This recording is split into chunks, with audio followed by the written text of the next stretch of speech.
नमस्कार। मेरा नाम है विपिन बिहारी दुबे और आज आप एक बार फिर जुड़ चुके हैं हमारे YouTube प्लेटफॉर्म पर। इस प्लेटफॉर्म के माध्यम से मैंने आपको बीपीएससी आंदोलन की पूरी कहानी को समझाया कि क्यों ये आंदोलन शुरू हुआ, ये पिछले 50-55 दिनों से किस दौर से गुजरा, कौन सी राजनीतिक पार्टियां जुड़ी और क्या क्या कब हुआ। आज हम बैठे हैं, हमारे साथ हैं बीपीएससी के शिक्षक प्रणव सिंह जी। सबसे पहले तो आपका बहुत बहुत स्वागत। धन्यवाद आपका।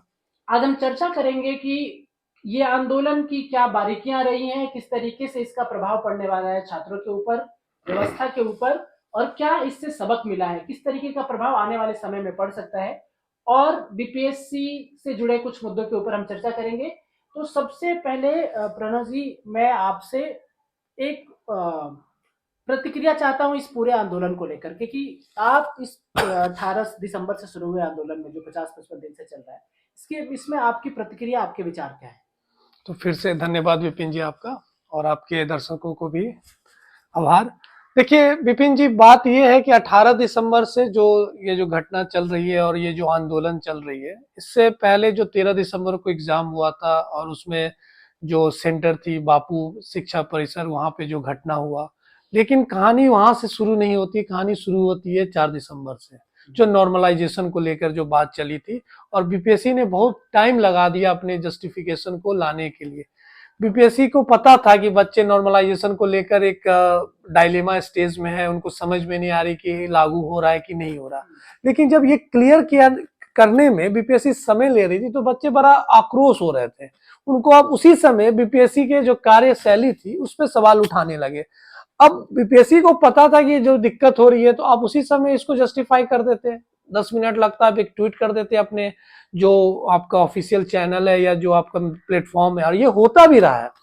अतुल सर जो थे, कभी भी बीपीएससी को अगर बच्चे को ये लगे कि काला पेन यूज नहीं करना, तो बच्चे को उनको मालूम चलता था, तो उसको लेकर वो ट्वीट कर देते थे। तो उनको लेकर एक कॉन्फिडेंट था कि यार बीपीएससी को के पास जाने की कोई जरूरत नहीं है, आंदोलन करने की कोई जरूरत नहीं है। अगर कुछ दिक्कत है तो जो हमारे चेयरमैन है वो तुरंत उस चीज को क्लियर कर देते थे। अब रही बात 18 दिसंबर से लेकर अभी में जो 50-55 दिन हो गए, सवाल बहुत उठ रहे हैं। बीपीएससी के जो कार्यशैली है, बीपीएससी की जो साख एकदम दांव पे लग गया, तो ये बहुत दिक्कत है। अब बच्चे पढ़ाई करें या धरना दें या न्यायालय के पास जाए, तो ये तो बहुत बड़ा सवाल उठ रहा है, ट्रांसपेरेंसी को लेकर, अकाउंटेबिलिटी को लेकर और गवर्नेंस को लेकर। तो सरकार, बीपीएससी और जो स्टूडेंट्स हैं, इन तीनों के बीच में एकदम ठनाठनी हो गई है। और एज ए शिक्षक, हम हमेशा बच्चों के हित में, बच्चों के साथ खड़े रहते हैं। बच्चों की जो डिमांड है वो एकदम सही है, क्योंकि जो साक्ष्य दे रहे हैं लगभग जेन्युइन दिख रहा है। तो जो भी है, न्यायालय जो भी डिसीजन लेगी हम उनके साथ है। और जो भी ये घटना चल रही है, दुख तो होता है देखकर कि क्या चल रहा है, लेकिन ठीक है, हमें पता है कि बहुत बड़ा रिफॉर्म आने वाला है। बहुत आशान्वित है आपकी रिफॉर्म आने वाला है, और ये जो आंदोलन चल रहा है या जो ये शिक्षा सत्याग्रह चल रहा है, इसका प्रभाव आपको देखने को मिलेगा। अगर आप हमारे दर्शकों को ये समझाना चाहें कि अभी जो अभ्यर्थी बैठे हैं, जैसे आपने कहा कि 4 दिसंबर को जब बैठे थे वो नॉर्मलाइजेशन को मुद्दों को लेकर के बैठे, 18 दिसंबर को जब वो बैठे आंदोलन पे, तो वो 13 दिसंबर को जो गड़बड़ी हुई और उससे जो आशंका और फैली, उसको लेकर के हुआ, जिसका 4 जनवरी को री एग्जाम हो चुका है। अभी जो अभ्यर्थी बैठे हैं उनकी एक बात तो समझ में आती है कि वो री एग्जाम की बात करते हैं, लेकिन ये री एग्जाम इतना जरूरी क्यों है, क्या उनके कारण है? देखिए, सबसे पहले एग्जाम क्यों मांग रहे हैं, तो कुछ इंपॉर्टेंट बिंदु उसको आप समझिए। जैसे उन्होंने बताया कि मिसमैनेजमेंट हुआ, और ये सच्चाई है। बीपीएससी में नहीं भी माना कि मिसमैनेजमेंट हुआ है, क्योंकि उन्होंने फिर से 4 जनवरी को एग्जाम लिया। दूसरा, लीक की बात उठी। लीक की बात उठी जिसको बीपीएससी ने डायरेक्टली मना कर दिया कि ऐसा लीक नहीं हुआ, कहीं और से मिसमैनेजमेंट की बात नहीं हुई। लेकिन बच्चों ने जो साक्ष्य रखा है, ट्विटर का रखा है, कितने बजे क्वेश्चन वायरल हुआ है, और जिसमें सुप्रीम कोर्ट का भी कहना है कि एग्जाम के ड्यूरेशन में किसी भी माध्यम से, सोशल नेटवर्किंग हो या प्लेटफॉर्म पे, अगर क्वेश्चन लीक हो जाता तो उसे लीक माना जाएगा। तो ये सब बहुत इंपॉर्टेंट सिचुएशन क्रिएट हुए हैं, जो कंडीशंस बने हुए हैं। अब ये क्यों इतना बड़ा है, क्योंकि इसमें बहुत वैकेंसी है, 2100 वैकेंसी, जो इतिहास में इतना वैकेंसी बीपीएससी में नहीं आया। तो ये एक अंदर में ये लग रहा है कि दिस टाइम जो सिचुएशन क्रिएट हो रहा है बच्चों के लिए, डू और डाई का, इस बार सिलेक्शन ले लेंगे, क्योंकि सीट्स बहुत ज्यादा है। और अगर इस बार लेट हुआ, मिस हुआ, अगर बस मिस हो गई, जो अपॉर्चुनिटी की बस है, तो आने वाले समय में क्या होगा, क्योंकि इलेक्शन ईयर है, कब वैकेंसी आएगा, और ये ज्यादा चांसेस है कि अगर इतना वैकेंसी आया तो अगली बार कम वैकेंसी आएंगी, क्योंकि उतनी बहाली हर बार तो ऐसा नहीं है कि इतना बहाली आएगा। तो ये बहुत बड़ा सिचुएशन क्रिएट हो चुका और बहुत धर्म संकट में बच्चे हैं। तो बच्चों के अंदर जो जोश आया है या जो फैक्टर है जो उनको एक तरीके से इग्नाइट कर रहा है, वैकेंसी और जो बीपीएससी का जो कार्यशैली रहा और जो सुनहरा इतिहास रहा, इतिहास भी बहुत बीपीएससी का सुनहरा रहा, जो 67th में आपने देखा है। हाँ। जिसको बीपीएससी के आंदोलन में हुआ, उसमें बहुत सारे रिफॉर्म्स हुए, कैलेंडर को लेकर, एग्जाम सेंटर को लेकर, ओएमआर सीट को लेकर, जैमर को लेकर बहुत सारे रिफॉर्म्स हुए थे। तो रातों रात तो परिवर्तन होने वाला है नहीं, परिवर्तन होने के में समय लगता है। उम्मीद है परिवर्तन होंगे, जरूरी नहीं है कि वो एग्जाम के फॉर्म में हो, लेकिन आने वाले जितने एग्जाम होंगे उसमें जरूर दिखेंगे।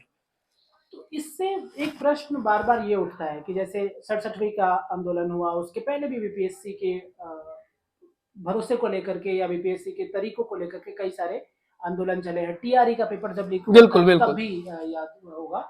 ये आंदोलन की जरूरत, हर बार आंदोलन की जरूरत क्यों पड़ती है? ये तो छात्रों का मूलभूत अधिकार है कि उसको तो ये तो सवाल आप बीपीएससी से पूछिए कि बच्चों को क्यों जरूरत पड़ रहा है। ऐसा तो नहीं कि हर स्टेट में स्टेट सर्विसेज जो कमीशन बना, जो कॉन्स्टिट्यूशनल बॉडी है, जो संविधान ने बनाया है, तो हर जगह पे नहीं हो, तो कुछ ही जगह पे हुआ, मध्य प्रदेश में हुआ, यूपी में हुआ, यूपी पीसीएस में भी कुछ महीनों पहले ही घटना हुआ, नॉर्मलाइजेशन को लेकर ये सवाल उठा था, बाद में माना गया। अब बार बार ये कि बीपीएससी में क्यों, तो बीपीएससी का जो कार्यशैली है, और मैं फिर से कह रहा हूं, बीपीएससी का जो इतिहास रहा है, सीधा फ्री एंड फेयर एग्जाम तो करा ही नहीं पा रहे, कहीं लीक, कहीं मिसमैनेजमेंट, तो कहीं पेपर में देरी, सेंटर को लेकर है कि अब उनको कि कुछ टेक्निकल एरर हो गया, सेंटर पता ही नहीं बच्चों का दिए कहीं और सेंटर कहीं और है। तो ये सब जो दिक्कत है ये बच्चों के अंदर एक पैदा कर दे रही है, कंफ्यूजन पैदा कर दे रही है। और बार बार जो बीपीएससी का जो बैकग्राउंड रहा है एग्जाम को कराने को लेकर, पेपर लीक को लेकर, अंदर ये कॉन्फिडेंस ही नहीं आ पा रहा बच्चा, और उनके पास एक ही ऑप्शन बच रहा, जब कोई आवाज नहीं सुन रहे, माननीय मुख्यमंत्री आवाज नहीं सुन रही है, गवर्नमेंट आवाज नहीं सुन, तो वो कहाँ जाएंगे? वो तो बहुत अच्छा डेमोक्रेटिक प्रोसेस है, उसी को यूज कर रहे हैं, क्योंकि बच्चे पढ़े लिखे हैं, बच्चे को पता उनका फंडामेंटल राइट्स क्या है, बच्चे को पता है कि हम क्या कर सकते हैं, तो वो बैठ जा रहे हैं, वो बोल रहे हैं कि आप हमारी बात सुनिए। वो तो कह रहे पहले हमसे बात तो कीजिए, वार्तालाप कीजिए, उसके बाद हम देखेंगे, आप अगर हमको समझा पाए तो ठीक है, अगर हम आपको समझा दिए तो ठीक है। तो वो तो बात ही करने के लिए थे, और डेमोक्रेसी में अगर आप बातचीत ही नहीं कर रहे तो फिर क्या है डेमोक्रेसी की हम बात कर रहे हैं। लेकिन आंदोलन करके मिल क्या रहा है? 50-55 दिन हो गए, मिलेगा, जरूर मिलेगा, हम बहुत विश्वास में। लाठियां मिले बड़ी, 29 लाहा मिल रही है, लाठियां मिल रही है, वाटर कैनन मिल रहा है, बार बार उठा उठा के इधर उधर प्रदर्शन हटाया जा रहा है। आप गर्दनी बाग जैसी जगह पे बैठे हैं जहाँ पे मच्छर आपको काट रहे हैं, आप अनशन कर रहे हैं, एक छात्र आत्महत्या कर ले रहा है, और बीपीएससी अलग जिद में बैठी हुई है, मुख्यमंत्री एक अलग जिद में बैठे हुए हैं। तो इससे बीपीएससी छात्रों की मानसिकता पे क्या प्रभाव पड़ रहा है? देखिए, ये तो आपने वो लाठी मिल रही है ये, लेकिन मैं समझ रहा हूँ कि लाठी तरीका नहीं है जो लोकतंत्र की हम बात करते हैं। मैंने आपको कुछ राज्य का एग्जाम्पल भी बताया, मध्य प्रदेश में भी ये घटना हुआ है, यूपी में भी घटना हुआ है। मध्य प्रदेश में जो मध्य प्रदेश प्रशासन जो उनका कमीशन इंदौर में है, वहाँ बच्चे इंदौर में जो कमीशन के गेट के बाहर बैठ गए, तो और अच्छा दिन तक चला था। वहाँ के अधिकारी आए, डीएम आए, उन्होंने प्यार से बात किया, हर चीज को सॉर्ट आउट कर बच्चे अपने अपने घर, और जो चीज उनकी जेन्युइन डिमांड थी उसको मान लिया। ये बिहार में भी हो सकता था। बच्चे अगर बीपीएससी के पास गए तो वहां के कोई भी ऑफिशियल्स थे, वहां के यहाँ के प्रतिनिधि, बच्चे बन के प्रतिनिधि अंदर जाते, बातचीत होती, जेन्युइन मांग रहता। मैं फिर से कह रहा हूं, मैं ये एकदम नहीं कह रहा हूं कि आप मान ही लीजिए, बोले आप बात तो कीजिए, हम आपको समझा पाए या आप हमें समझा दीजिए, दोनों में से कोई एक चीज होगा, आप समझ जाएगा, नहीं तो हम समझ जाएंगे। फिर बातचीत एक बहुत बड़ा हल है। लेकिन जब बच्चे वहां पर जाते तो उन्हें दौड़ाया जाता है, उनपे लाठी बरसाया जाता है, पानी का बौछार किया जाता है, और जो भी प्रशासन में ये लोग करते हैं, जो उच्च लेवल में बैठे हुए, उनको भी पता है कि उसी प्रक्रिया, इसी एग्जाम के थ्रू वो पहुंचे हुए। और भी बहुत तरीके हैं इस भीड़ को रोकने के लिए, और ये बच्चे जो शांतिपूर्ण मार्च करते हैं उनको हटाने के लिए, उनको इतना अच्छा ट्रेनिंग किया जाता है, उनको इतना अच्छा कार्यशैली बनाया जाता है कि आप बहुत अच्छे तरीके से मैनेज किया जा सकता है। लाठी चला के भीड़ क्यों हटाया जाएगा?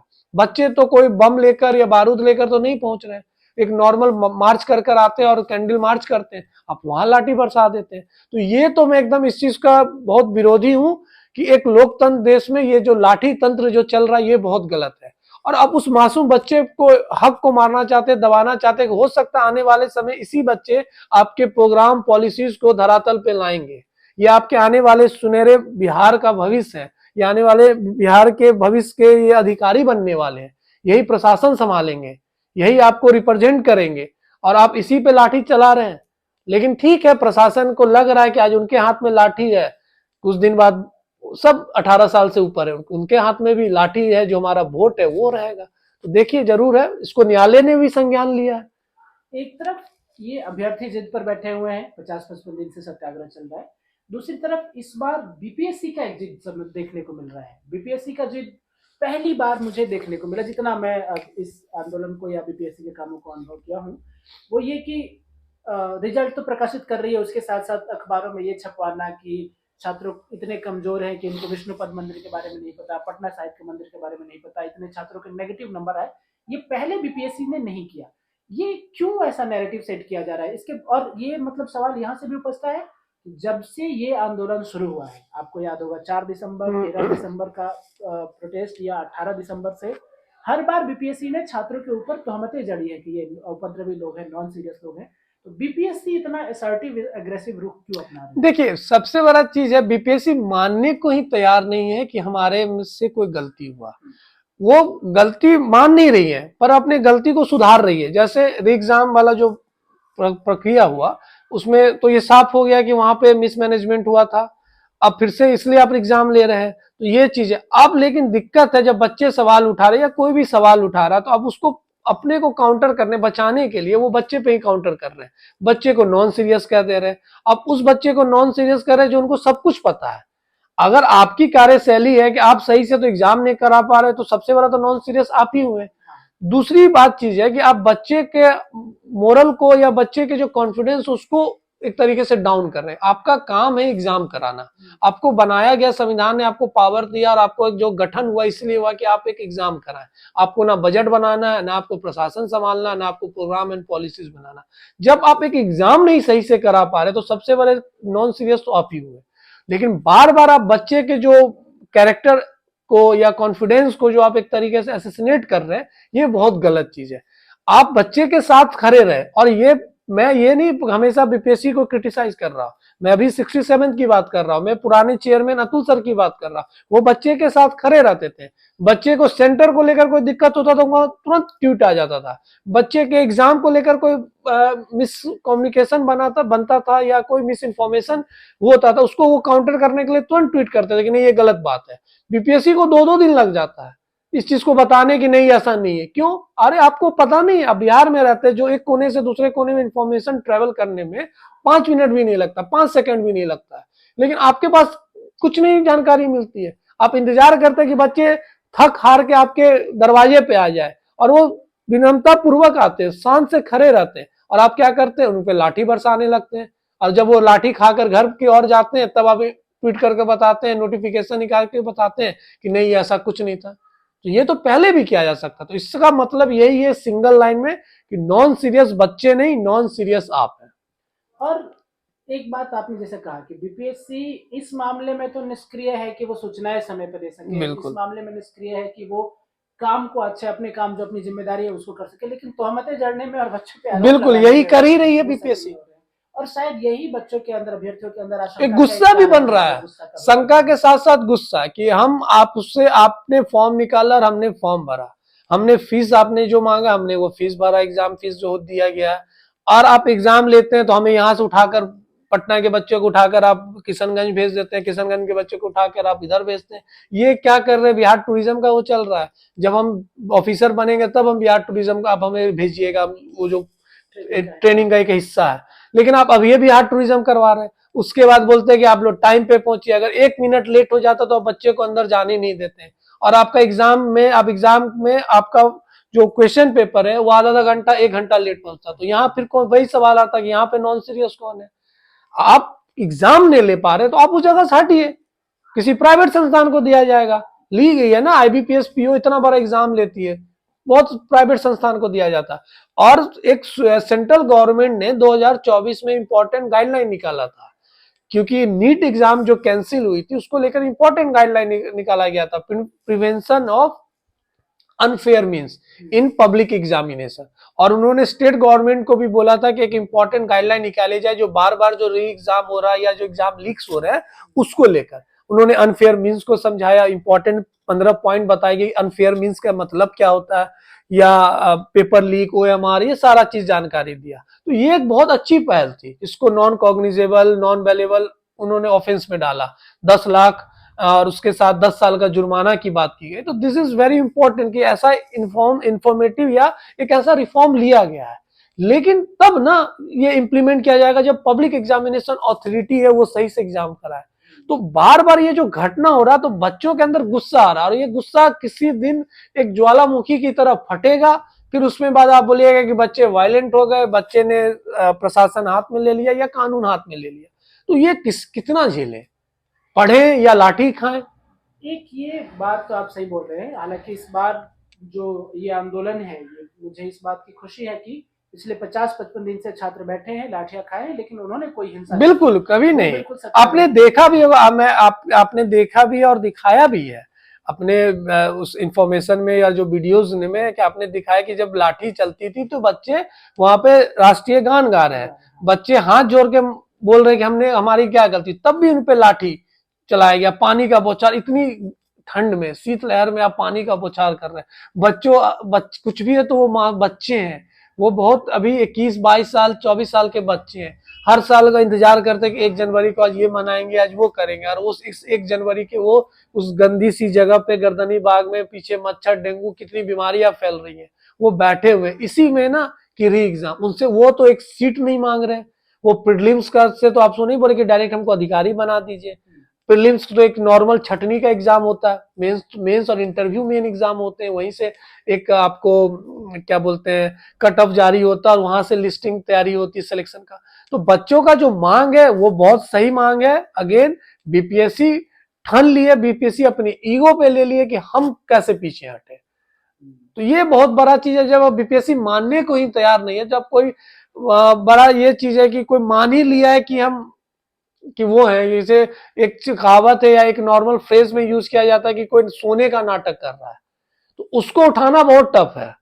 अगर कोई सोया हुआ तो उसको आप उठा सकते हैं, लेकिन कोई सोने का नाटक किया तो आप उसको कितना भी उसके आगे पीछे ड्रम बाजा गाजा हाथी ले आइएगा वो उठेगा ही नहीं। तो यही बीपीएससी ये काम कर रही है। इस पूरे सत्याग्रह की प्रक्रिया में एक जो प्रशासन या सरकार की तरफ से आरोप ये लगाया गया कि इस मुद्दे का राजनीतिकरण हो रहा है, राजनीतिक पार्टियां इन्वॉल्व हुई। इसमें आप कह सकते हैं कि उनके आने से आंदोलन में जाना आया नहीं आया वो एक अलग पक्ष है, हालांकि कई मौके पर देखा भी गया है। तो अलग अलग राजनेताओं का आना, मेरे 2 सवाल है इसमें कि अलग अलग राजनेताओं का आना छात्रों के मुद्दे में क्यों जरूरी है, और दूसरा, क्या छात्रों में इतनी शक्ति नहीं है? 3 लाख छात्र अभी बीपीएससी के अभ्यर्थी हैं, इसके अलावा भी बिहार में शिक्षा को लेकर के बहुत सारी दुर्गम स्थितियां हैं, लेकिन इसके बावजूद क्या छात्रों के अंदर इतनी शक्ति नहीं है कि वो अपनी बात को खुद से रख के कर ले? वो राजनीतिक पार्टियों पर निर्भर क्यों है? नहीं देखिए, आपने जो सवाल पूछा है उसमें मैं पहला पार्ट में ये बोलूंगा कि भारत में रिप्रेजेंटेटिव डेमोक्रेसी है, और जहां पे रिप्रेजेंटेटिव डेमोक्रेसी होते हैं, जो हमारे रिप्रेजेंटेटिव है वो या ऑपोजिशन में है या पावर में या सत्ता में है, गवर्नमेंट में। तो जो हमारे रिप्रेजेंटेटिव हमारे सुख दुख में हमेशा साथ रहते हैं, वो हमारे शादी ब्याह मुंडन जो भी मरनी सब में रहते हैं। तो हम अगर कोई जेन्युइन चीज के लिए धरना दे रहे हैं या किसी चीज के लिए आवाज देंगे तो हमारे रिप्रेजेंटेटिव के से हम तो यही अपेक्षा करेंगे वो हमारे साथ आके खड़े रहे। हमारे को वो दिक्कत होता तो हम सबसे पहले, हमारे अगर नाली में दिक्कत आ गई, अगर हमारे ट्रांसपोर्ट में दिक्कत होती है तो सबसे पहले हम सांसद विधायक के पास पहुंचते हैं, पार्षद के पास पहुंचते हैं।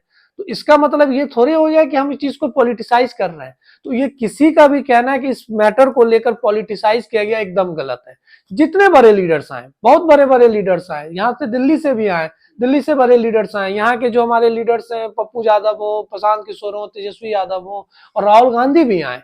तो ये एक तो उनकी संवेदना दिखाती है, बहुत तरीके से बहुत प्योर हार्टेड और बहुत फुल ऑफ हार्ट आए हैं, वो हाथ खोल कर आए कि नहीं आपकी जो मांग है जेन्युइन है। अगर हम ये मांग करते हैं कि बिहार का बंटवारा हो जाए तब उसमें अगर कोई आके बोलता कि नहीं हम आपके वो तब है। यहाँ तो एक बच्चों का मांग है री एग्जाम को लेकर या फ्री एंड फेयर एग्जाम को लेकर। तो ये कहना कि इस चीज को पॉलिटिसाइज किया गया एकदम गलत बात है। रिप्रेजेंटेटिव डेमोक्रेसी में हम ये अपेक्षा करते हैं अपने रिप्रेजेंटेटिव से कि वो आए हमारे साथ खड़े रहे। रही आपकी दूसरी बात जो आपने सवाल पूछा कि हम में ताकत है नहीं, या हमारे जो स्टूडेंट्स है या जो शिक्षा में जो ये सब क्रांति हो रही है ये हम में ताकत है, तो आप ये याद रखिए ये जेपी का धरती है, ये बुद्ध का धरती है, ये जेपी का धरती मत कीजिएगा। जेपी का धरती जब था तब था, अभी छात्र आंदोलन तो वो हमारे पूर्वज हैं, बुद्ध हमारे पूर्वज हैं, जेपी हमारे पूर्वज हैं, तो हम उन्हीं से सीखे हैं। जब उन्होंने कहते थे कि सिंहासन खाली करो कि जनता आती है, तो वो हम ताकत आज भी रखते हैं कि अगर आप हमारे साथ गलत कीजिएगा तो 1 साल 2 साल अगर भी समय लगा तो हम परिवर्तन कर देंगे। और परिवर्तन हमने किया, इसमें हमने इतिहास में इन्हें दर्ज किया है। महात्मा गांधी को महात्मा का उपाधि बिहार चंपारण सत्याग्रह से मिला। तो वो जब आए थे आंदोलन के लिए, जो इंडिगो आपने पढ़ा होगा आंदोलन जो हम हमेशा चर्चा में रहते हैं, तो वो चीज हमेशा रातों रात परिवर्तन नहीं हुआ, समय लगा, लेकिन वो परिवर्तन होने के बाद इतिहास में दर्ज किया गया। तो हमारे पास बहुत ताकत है, हमारे पास ऐसा बल है, बुद्धि है कि हम कुछ भी परिवर्तन कर सकते हैं। और इस एग्जाम की जो हम कॉम्पिटिटिव एग्जाम की तैयारी करते हैं बच्चे, उनको ये शिक्षा में ही मिल जाता है कि हर चीज का उनको ज्ञान रहता है, इतिहास का, भूगोल का, भारत के पॉलिसीज को लेकर, फॉरेन पॉलिसी को लेकर। वो इतने अच्छे फॉरेन पॉलिसी के बारे में आपको जानकारी देंगे, आपको लगेगा अच्छा यही तो इम्प्लीमेंट करना चाहिए। तो आप ना बुद्धि में उनको हरा सकते हैं ना बल में हरा सकते हैं। एकता इतना रहता है छात्र में कि वो कुछ भी परिवर्तन करते हैं। और फिर से मैंने आपको जेपी का तो रहा पहला कि पॉलिटिसाइज, ये गलत बात है। और दूसरी बात, हम में बहुत ताकत है, पर हम एक डेमोक्रेटिक जो सोसाइटी बना हुआ, जो हमारा एक ढांचा है, उसके तहत रिफॉर्म चाहते हैं। बीपीएससी से रिक्वेस्ट कर रहे हैं, अब बीपीएससी सुनना बंद कर दी है, तो हम न्यायालय के पास पहुंचे और हमें पूरा न्यायालय पे भरोसा है, क्योंकि न्यायालय ही हमारे प्रोटेक्टर और गार्जियन है जो कॉन्स्टिट्यूशन के। अभी जो मामला है, जैसे कि आपने न्यायालय के बारे में बताया, आप प्रशासन से खेप खा चुके, बिल्कुल कुछ नहीं हुआ। मुख्यमंत्री से आपने मिलने का समय वो तो सुनना ही बंद कर दिए, और वो भी इसी जेपी आंदोलन से निकले। बिल्कुल, उनको तो और अच्छे से समझना चाहिए, लेकिन उन्होंने नहीं सुना। अब मीडिया ने जिस तरीके से आपका सहयोग किया नहीं, मीडिया का तो मैं बहुत आभार हूँ। मीडिया ने बहुत अच्छे से दिखाया इसको। वो आपको जो ऑनलाइन मीडिया हो या प्रिंट मीडिया हो या इलेक्ट्रॉनिक मीडिया, मीडिया का बहुत आभार। मीडिया ने बहुत अच्छे से बच्चों का साथ दिया, बच्चों की आवाज वहां तक पहुंचाया। और जो फ्रीलांसर मीडिया यहाँ से निकल कर आई, उन्होंने भी बहुत अच्छा साथ दिया। तो मीडिया, मतलब वही मैं आपसे बात कर रहा था कि प्रशासन, मुख्यमंत्री, मीडिया, इन सब के सहयोग के बाद, राजनीतिक पार्टियां, इन सब के सहयोग के बाद भी स्थिति ये है। मुख्यमंत्री का तो कोई सहयोग नहीं रहा, मैं यहाँ आपकी बात को काटूंगा। मुख्यमंत्री का कोई सहयोग, मुख्यमंत्री ने 67 में बहुत अच्छा सहयोग दिया था। हाँ। मैं आपको याद दिलाऊं, 67 में भी नॉर्मलाइजेशन की बात चली थी। तो मुख्यमंत्री के पास जब ये बात पहुंची, तो मुख्यमंत्री ने सीधे बोला कि नहीं ऐसा कुछ नहीं होगा, हम अपने बच्चों के साथ हैं। और तुरंत डिसीजन लिया गया बीपीएससी के द्वारा। तो हम यही इस बार भी अपेक्षा रख रहे थे कि हमारी बात सुनेंगे मुख्यमंत्री। वो हमसे हर चीज में बहुत आगे हैं, तजुर्बा में उन्होंने बहुत दुनिया देखा, हमसे बहुत आगे हैं। वो बताएंगे नहीं कि ये सही है या गलत है, वो हमारे अभिभावक है। वो बोलेंगे कि ये गलत है, तो हम लोग जाके घर जाके फिर से 71वीं की तैयारी करने लगते बच्चे। लेकिन उनको लगता कि नहीं यहाँ कुछ एक भी मैटर है। कितनी बात तक गई, मुख्य सचिव तक बात गई, पर मुख्य सचिव ने कभी जस्टिफाई किया कि नहीं हमने बात किया, ये गलत है, वो इसको एकदम ठंडे बस्ते में डाल दिया जा रहा है।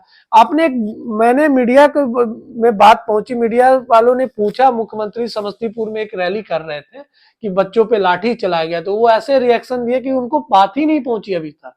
अब मुझे नहीं पता कि मुख्यमंत्री सुबह अखबार पढ़ते हैं कि नहीं, या न्यूज देखते हैं कि नहीं, कि उनको पता ही नहीं चल रहा है कि क्या बच्चों के साथ उनसे मुख्यमंत्री निवास से 2 किलोमीटर में क्या घटनाएं हो रही है। तो मैं तो मुख्यमंत्री से और सरकार से तो मैं इस बार बहुत ही वो खाया हूं। मुझे नहीं लग रहा है कि लोग सुन रहे हैं। अब देखते हैं आने वाले समय में क्या होगा। कितनी उम्मीद है? न्यायालय से बहुत उम्मीद है। आखिरी जो दरवाजा, आखिरी जो हमारी जो उम्मीद है वो न्यायालय है। और भारत की हर जनता की आखिरी जो उम्मीद होती है वो न्यायालय में होती है। और न्यायालय पे पूरा भरोसा है, क्योंकि जो बच्चों ने साक्ष्य रखा है जितना मुझे समझ है, जितना मैं जानकारी रखता हूँ, बच्चों से जितना जुड़ा हूँ, मुझे भी लग रहा है कि वो बहुत जेन्युइन डिमांड किए हैं और बहुत जेन्युइन साक्ष्य रखे हैं। और न्यायालय जब इसको स्क्रूटनिंग करेंगे, न्यायालय ने जब देखेंगे, तो हमको लगता है कि बच्चों के पक्ष में रिजल्ट आएगा। जो री एग्जाम का डिमांड कर रहे हैं वो फिर से होगा। और उसी के साथ जो सुप्रीम कोर्ट ने एक इम्पॉर्टेंट एमिकस लिया है, जिन्होंने एक इम्पॉर्टेंट डिसीजन बताया है कि आने वाले समय में 1 सप्ताह या 10 दिन का समय दिया है बिहार सरकार को अपॉइंटमेंट लेकर, चेयरमैन को लेकर बीपीएससी के। तो उसमें भी सुप्रीम कोर्ट को फिर से मैं बहुत आभार व्यक्त करता हूं कि उन्होंने बताया कि नहीं, उनको भी लगा होगा ना कि सही में कुछ घटना हुए होंगे, तभी उन्होंने ऐसा कुछ निकाला है नोटिस। तो न्यायालय पे पूरा भरोसा, अगर न्यायालय पे ही भरोसा खत्म हो जाएगा तो फिर तो हम एक लोकतंत्र देश में रहते हैं, ये लोकतंत्र कैसे चेंज हो जाएगा सूडो डेमोक्रेसी में, या हम रियल डेमोक्रेटिक कंट्री की बात करते हैं, और कैसे एक तरीके से सूडो डेमोक्रेसी में बदल जाएगा, तो कभी भी नहीं। न्यायालय पे पूरा भरोसा है।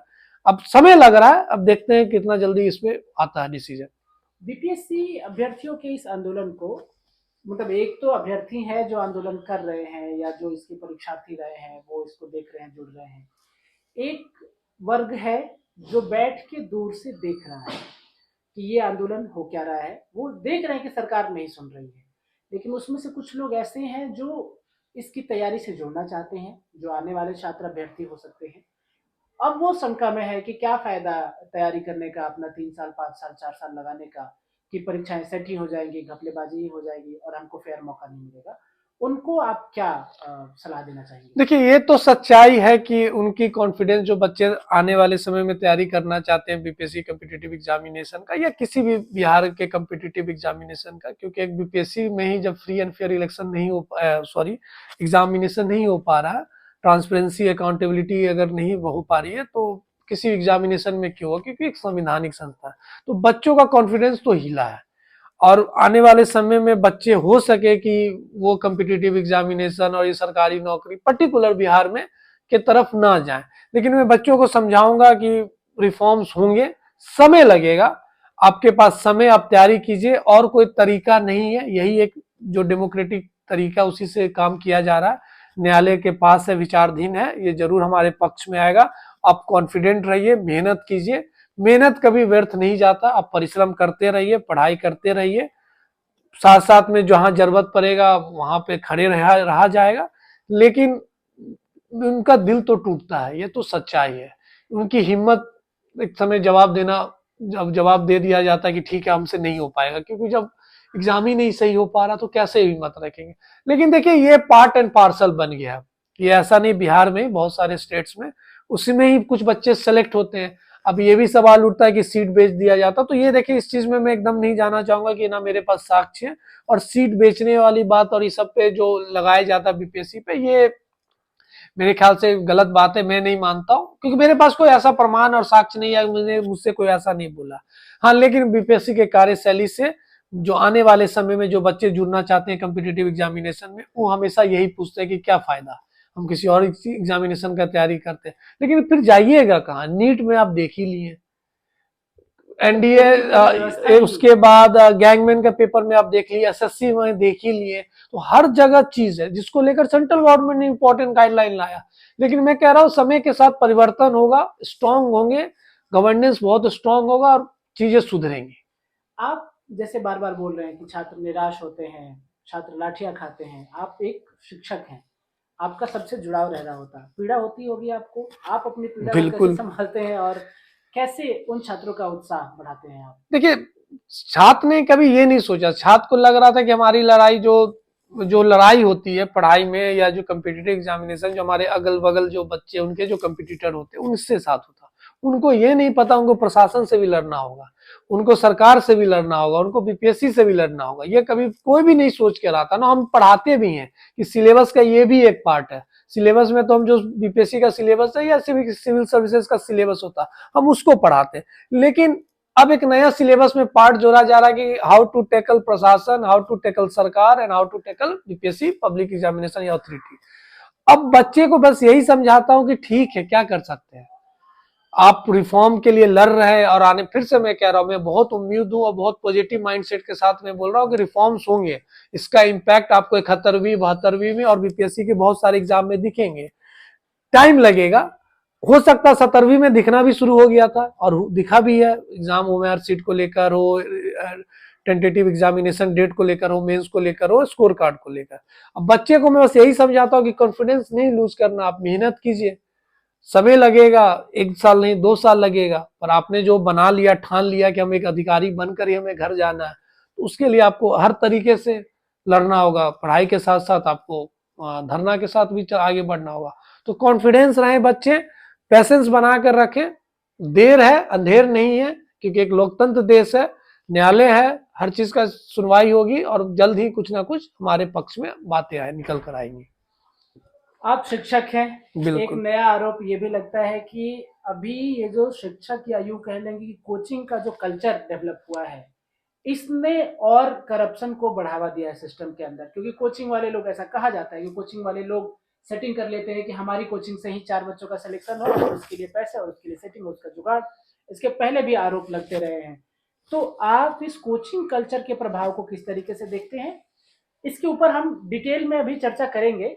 मैं चाहता हूं कि एक बार हम बैठे कि छात्र के जीवन के ऊपर किस तरीके से कोचिंग का प्रभाव पड़ता है, उनके जीवन शैली के ऊपर किस तरीके से उनका जो एक डे टू डे लाइफ चलता है।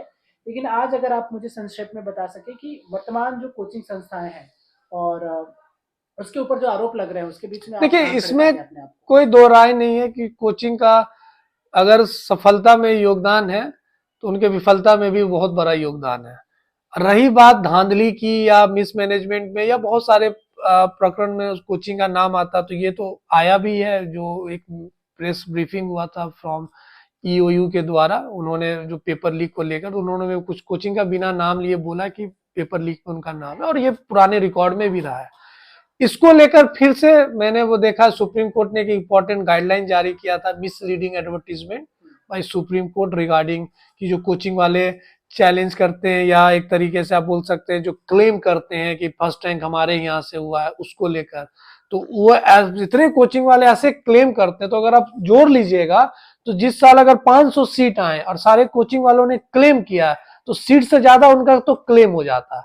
तो ये बहुत इंपॉर्टेंट बाय सुप्रीम कोर्ट, बहुत अच्छा उन्होंने एक इंपॉर्टेंट गाइडलाइन निकाला कि आप सारा जानकारी दीजिए, जो आप मिसलीडिंग एडवर्टीजमेंट लाते उसको लेकर, एडमिशन को लेकर बहुत सारा चीज इन्होंने दिया। तो ये एक बहुत अच्छा पहल है। अब कुछ तो ये मोरालिटी की बात हो जाती है, एथिक्स की बात होती है, शिक्षक के ऊपर भी और संस्थान के भी ऊपर। ये मैं सबसे बड़ा फैक्टर मैं मानता हूं कॉर्पोरेट कल्चर। शिक्षा में कभी कॉर्पोरेट कल्चर नहीं आना चाहिए। ये जो कॉर्पोरेट कल्चर आया, इसके कारण शिक्षा का जो जो बेसिक स्ट्रक्चर है या जो मूल जो है वो एक तरीके से पूरा डिस्टॉर्ट हो गया है। तो बहुत जगह सही बात है कि मैंने भी देखा, मैं इस चीज से जुड़ा हूं, तकलीफ होती है क्योंकि मैं देखता हूं यहाँ पे पैसे को लेकर बच्चों के जीवन के साथ खेला जाता है। तो जहां हद तक मेरी इथिक्स और वहां तक होता, मैं हमेशा खड़ा रहा हूं। मैं जिस संस्थान से जुड़ा रहा हूं उस चीज पे स्ट्रांगली वहां इंप्लीमेंट किया जाता है कि गवर्नेंस पे, अकाउंटेबिलिटी पे, बच्चे शिक्षा का जो जो मेन बेसिक होता है उस पे काम किया जाए, कम फीस में पढ़ाया जाए, तो ये सब पे काम किया जा रहा है। अब ये फिर से मैं कह रहा हूं, रातों रात नहीं रिफॉर्म होगा, इसके लिए सबको साथ आना होगा। एक इम्पॉर्टेंट आपको सबके साथ का एक इम्पॉर्टेंट वो बनना चाहिए, कंसेंसस बनना चाहिए, तभी हम आगे कुछ कर सकते हैं। तो इसमें टाइम लगेगा और इसमें जितना एग्जामिनेशन अथॉरिटी में रिफॉर्म चाहिए, उससे बड़ा एक रिफॉर्म, बहुत बड़ा रिफॉर्म हमारे शिक्षा जो फील्ड है, एजुकेशन फील्ड, इसमें भी चाहिए। अब इसको लेकर सरकार आगे बढ़े, एनजीओ बढ़े या शिक्षक एक्टिविस्ट, उनको आगे आने होगा। और आप देखिएगा, मुझे लग रहा है बिहार ही फिर से वो एक भूमि होगा जहां पे ये शिक्षा को केंद्र, कि जहां पे शिक्षा, कोचिंग, नेक्सस, इस सब को लेकर एक आवाज उठेगी। बहुत बहुत धन्यवाद प्रणय सर, आपने हमसे जो बात की, जिस जिस ट्रांसपेरेंसी या जिस मतलब ईमानदारी के साथ आपने कोचिंग की व्यवस्था में रहते हुए भी उनके जो समस्याएं हैं और उनके जो पहलू हैं उनको समझाया, शिक्षकों की नज़र से समझाया, बीपीएससी के बारे में समझाया, कोर्ट से अपील किया। मुझे उम्मीद है कि छात्रों को जो भी मुझे आपको उम्मीद है, मुझे विश्वास है कि न्यायालय हमारे पक्ष में, बच्चों के पक्ष, हमारे पक्ष में मतलब बच्चों के पक्ष में जरूर फैसला लेगी, क्योंकि उनकी मांग बहुत जेन्युइन है। और मैं उम्मीद करता हूं, भगवान से प्रार्थना करता हूं, जो बच्चों जो इतने दिन से 50 से 55 दिन होने जा रहे हैं, जो बच्चों ने जो ये फाइट किया है, जो उन्होंने स्ट्रगल झेला है, जो एक तरीके से पीड़ा उन्होंने झेला है उनको देखा जाए। और सरकार अभी भी समय है, सरकार चाहे तो अपना चीज देखे, कुछ अच्छे पक्ष में ले, क्योंकि उन्होंने लिया भी है। उनका इतिहास में हमेशा जो गवर्नेंस की बात करते हैं, बिहार गवर्नमेंट भी माननीय नीतीश सरकार जो है मुख्यमंत्री, वो हमेशा गवर्नेंस को हमेशा जस्टिस के साथ बढ़े हैं। तो उम्मीद करते हैं, नहीं तो फिर न्यायालय तो है ही, हम उसके पास है, हमारी बातें देखते हैं, हमें लेकिन पूरा विश्वास है। चलते चलते एक छोटा रिक्वेस्ट आपसे। जी जी। ये जो मेरी कोशिश है, मैंने बीपीएससी, मैं चूंकि बीपीएससी अभ्यर्थी नहीं हूँ, लेकिन मैं यहाँ पे काम करते हुए पटना के अंदर मैंने देखा, इस आंदोलन को मैंने ऑब्जर्व किया, और इसको करते हुए मुझे समझ में आया कि इसकी बारीकियों को लोगों तक पहुंचाना जरूरी बिल्कुल। है। इसलिए मैंने पहले के वीडियोज को इस आंदोलन को समझाने के लिए बनाया। आज हमने विस्तृत चर्चा की कि क्या क्या प्रमुख पहलू हैं। इसके 2-3 कंपोनेंट्स और हैं जिसके ऊपर मुझे लगता है चर्चा करने की जरूरत है। एक, ये कोचिंग वाला सेगमेंट जहां जी बैठ बिल्कुल, के मैं चाहूंगा, डिटेल के ऊपर हम मैं बात करें। चाहूंगा बच्चों के साथ अभिभावक सबको ये मालूम चले कि जो नेक्सस क्या चल रहा है, क्योंकि अगर खुद शिक्षक आकर आगे बोलेंगे तो वो और चीजें क्लियर अच्छे होंगी। से क्लियर होंगे। जी बिल्कुल। तो इसलिए मैं आपसे एक कोचिंग वाले पे चर्चा करना चाहूंगा, साथ ही कुछ अभ्यर्थियों के साथ, कि जो कोई आने वाला अभ्यर्थी है या जो तैयारी करने वाला अभ्यर्थी है, या एक जो बड़ा वर्ग है जो इससे जुड़ा नहीं है लेकिन वो इस आंदोलन को, इन पक्षों को देख रहा है, वो भी छात्रों की जीवन शैली को, जीवन के तरीके को देखे, समझे कि वो किस यातना के दौर से गुजर के और अपने लिए संघर्ष कर रहे हैं और अपना रास्ता बना रहे हैं। तो मैं आगे के एपिसोड में एक बार आपसे नहीं बिल्कुल, मैं भी चाहूंगा कि मैं इस चीज पे चर्चा करूं। एक तो जो आपने कॉर पे मैं शिक्षा और नेक्सस की बात की उस पर, और दूसरा जो एक लाइफ, बहुत बड़ा लाइफ का फेज है जो तैयारी में और एक स्ट्रगल में निकल जाता है, और उसमें बड़ा खराब लगता है जब आप इस फेज में ऐसा तरीके का जो आप स्ट्रक्चर देख रहे हैं, जो धरना और ये लाठी और ये सारा चीज, हमने भी जुड़ा था, हमारे भी अपने तैयारी समय एक घटना हुई थी सी सेट को लेकर यूपीएससी में, हिंदी पट्टी बेल्ट वाले ये सब बच्चों ने, हम लोग ने आंदोलन किया था, लेकिन उस समय हमारे साथ ये घटना नहीं हुआ था लाठी वाठी का, लेकिन हमारी बात सरकार ने तुरंत समझा, सुना, और वो रिफॉर्म किया गया, तो फिर सी सेट को क्वालिफाइंग कर दिया गया। तो वैसे ही बच्चों को लगता है, लेकिन हमारे पता नहीं इस बार बिहार में कैसी क्या हो गई, हर जगह ये चीज पे सरकार ने तुरंत एक्शन लिया, यूपी हो, मध्य प्रदेश हो, बिहार में नहीं हुआ, तो लास्ट में बच्चों के पास कोई ऑप्शन नहीं बचता। लेकिन आपने जो 2 चीज में बात किया, मैं चाहूंगा इसमें हम लोग जरूर चर्चा करें आने वाले समय पर, जब भी आपको समय रहे हम उस पर जरूर चर्चा करेंगे। बहुत अच्छा लगा आपसे बात करके। बहुत बहुत धन्यवाद। मुझे भी अच्छा लगा यहाँ पे आपके दर्शकों के साथ ये मिलकर इस चीज पे बात करना, क्योंकि बीपीएससी का शिक्षक हूँ मैं समझता हूँ हर चीज, हर पहलू को, और as a guardian, as a अभिभावक, मैं भी बच्चों का एक तरीके से वो देखता हूँ, उनके भविष्य का एक सफल भविष्य हो उनका, उसका मैं कामना करता हूँ। तो फिर हम मिलते हैं, धन्यवाद। आप सबका हमसे जुड़ने के लिए बहुत बहुत धन्यवाद। और आगे की चर्चाएं बीपीएससी से लेकर के, बीपीएससी को लेकर के आपके कोई सवाल भी हो जो आप चाहते हैं कि इस चर्चा में पूछे जाए या छात्रों के पक्ष को समझा जाए, आप मुझे जरूर साझा कीजिए, कमेंट कीजिए, बताइए, मैं उनके ऊपर भी चर्चा करूंगा। अभी जुड़ने के लिए आप लोगों का बहुत बहुत धन्यवाद।